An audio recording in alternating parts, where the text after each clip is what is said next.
The way that I teach this is I tell everybody you have to have at least 2 hours, preferably 3 during the day. And it's in the morning, the opening bell. I live in Las Vegas and, Pacific time zone, but, the New York Stock Exchange, obviously on the East Coast, and the hours are 9:30 to 4 Eastern. So realistically, you need to be available for the first, what I call the morning session, 9:30 to 12, Eastern time. It's ideal for someone that lives in the Pacific time zone because it's 6:30 to 9, and you can be done and have the rest of your day to do whatever you want. But in the beginning, you'll probably spend more time once you get it down. It's like anything else you're learning.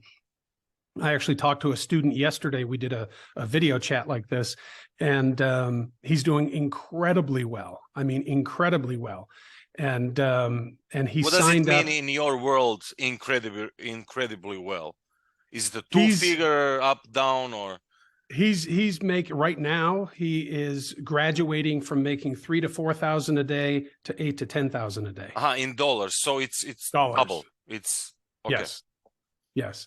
He has a very disciplined approach. You have to have discipline in this business. You have to. If you don't have discipline, you'll lose your money. There's no two ways about it. And trading educators love to make it sound really, really easy and enticing and exciting and all that. It isn't. It's funny you use the word boring, because my mentor said, when you get really good at this, he says, you're going to find out that it's boring.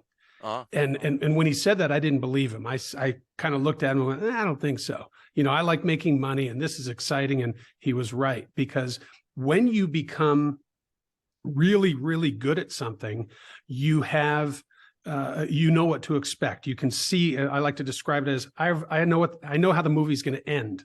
You can see the outcome. And so every time I get into a trade, I expect to make money. I don't get into trades and I call it white knuckle trading. There are a lot of people that experience that. They get into a trade and they clench their fists and they're sweating and they're sitting there fidgeting and they're nervous. They're nervous because they don't have something that's dependable. And that's the only reason. That's actually, I shouldn't say that. There's 2 reasons. They don't have something dependable and they don't have a handle on their emotions. But my long-winded answer here about time is you really need that morning session, about 2.5 hours during the day. And people say, well, I work in the morning and I can do it in the afternoon. I recommend they don't do it, because the afternoon gets a little bit dicey. People are trying to get out of their positions, and it's not as predictable as the morning session.